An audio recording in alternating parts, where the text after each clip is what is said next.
ಕೆಂಪೇಗೌಡ ನ್ಯೂಸ್ಗೆ ಸ್ವಾಗತ. ನಾನು ನಿಮ್ಮ ಚುಂಚನಗಿರಿ ಶಶಿಕುಮಾರ್ ಮಾತಾಡುತ್ತಿದ್ದೇನೆ.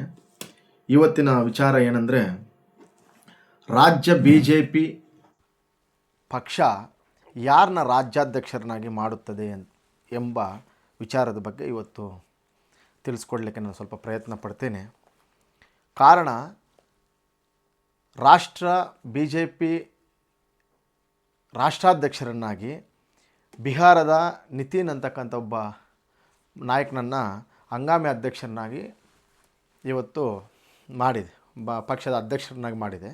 ಸೊ ಆದ ಕಾರಣದಿಂದ ಉತ್ತರ ಪ್ರದೇಶದಲ್ಲಿ ಸಹ ರಾಜ್ಯಾಧ್ಯಕ್ಷರ ಬದಲಾವಣೆ ಆಗಿದೆ.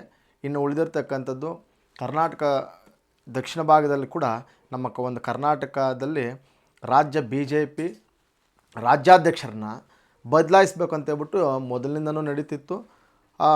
ವಿಜೇಂದ್ರ ಅವ್ರನ್ನ, ಯಡಿಯೂರಪ್ಪ ಅವರ ಮಗನ್ನ ವಿಜೇಂದ್ರ ರಾಜ್ಯಾಧ್ಯಕ್ಷರನ್ನಾಗಿ ಮಾಡಿದ 2 ವರ್ಷಗಳಿಂದ ಕೂಡ ಪ್ರಪ್ರಥಮ ವರ್ಷದಿಂದ ಕೂಡ ಅವ್ರನ್ನ ಬದಲಾಯಿಸಬೇಕು ಅಂತೇಳ್ಬಿಟ್ಟು ಈ ಹಿರಿಯ ಮುಖಂಡರು ಮತ್ತು ಬಂಡಾಯ ಎದ್ದಿರ್ತಕ್ಕಂಥ ನಾಯಕರು ಕೂಡ ಅವ್ರ ಮೇಲೆ ಒಂದು ಸವಾರಿ ಥರ, ಒಂದು ಯುದ್ಧದ ಥರನೇ ಒಂದು ನಿರ್ಮಾಣ ಆಗಿತ್ತು.